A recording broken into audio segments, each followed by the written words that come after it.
ಎಲ್ಲರಿಗೂ ನಮಸ್ಕಾರ. ಬೆಳೆಯಲ್ಲಿ ಉತ್ತಮ ಇಳುವರಿ ಪಡೆಯಲು ಕಳೆ ನಿರ್ವಹಣೆ ಬಹಳ ಮುಖ್ಯ. ಬಿತ್ತನೆಯಾದ 20ರಿಂದ 25 ದಿನಗಳ ಸಮಯದಲ್ಲಿ ಮೊದಲನೇ ಬಾರಿಗೆ ಚೈನ್ ಕಲ್ಟಿವೇಟರ್ ಬಳಸಿ ಎಡೆಕುಂಟೆ ಒಡೆಯುವುದು ಸೂಕ್ತ. ಈ ಸಮಯದಲ್ಲಿ ಸಾಲುಗಳ ಮಧ್ಯೆ ಬೆಳೆಯುವ ಸಣ್ಣ ಸಣ್ಣ ಕಳೆಗಳನ್ನು ತೆಗೆಯುವುದರಿಂದ ಮಣ್ಣು ಸಡಿಲಗೊಳಿಸುವುದರಿಂದ ಬೆಳೆಯ ಬೆಳವಣಿಗೆಗೆ ಅನುಕೂಲವಾಗುತ್ತದೆ.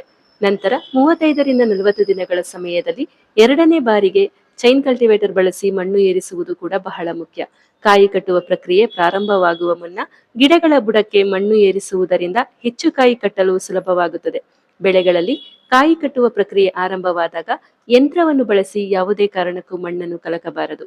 ಇದರಿಂದ ಕಾಯಿ ಕಟ್ಟುವಿಕೆಯ ಮೇಲೆ ಪರಿಣಾಮ ಬೀರುವ ಸಾಧ್ಯತೆ ಇದೆ. ರೈತರು ಬೆಳೆಯಲ್ಲಿ ಉತ್ತಮ ಇಳುವರಿ ಪಡೆಯಲು ಬೆಳೆಗಳಲ್ಲಿ ಕಳೆಗಳನ್ನು ಮುಕ್ತಗೊಳಿಸುವುದು ಒಳ್ಳೆಯದು. ನಮ್ಮಲ್ಲಿ ಚೈನ್ ಕಲ್ಟಿವೇಟರ್ ಖರೀದಿಸಿದ ಆತ್ಮೀಯ ರೈತರಾದ ಅಂಜಿನಪ್ಪರವರು ತಮ್ಮ ಕಡಲೆಕಾಯಿ ಬೆಳೆಯಲ್ಲಿ ಉಳುಮೆ ಮಾಡಲು ಚೈನ್ ಕಲ್ಟಿವೇಟರ್ ಬಳಸುತ್ತಿರುವ ದೃಶ್ಯವಿದು. ನಮ್ಮಲ್ಲಿ ಮಿಷಿನ್ ಖರೀದಿಸಿದ ನಿಮಗೆ ಹೃದಯಪೂರ್ವಕ ಧನ್ಯವಾದಗಳು ಸರ್.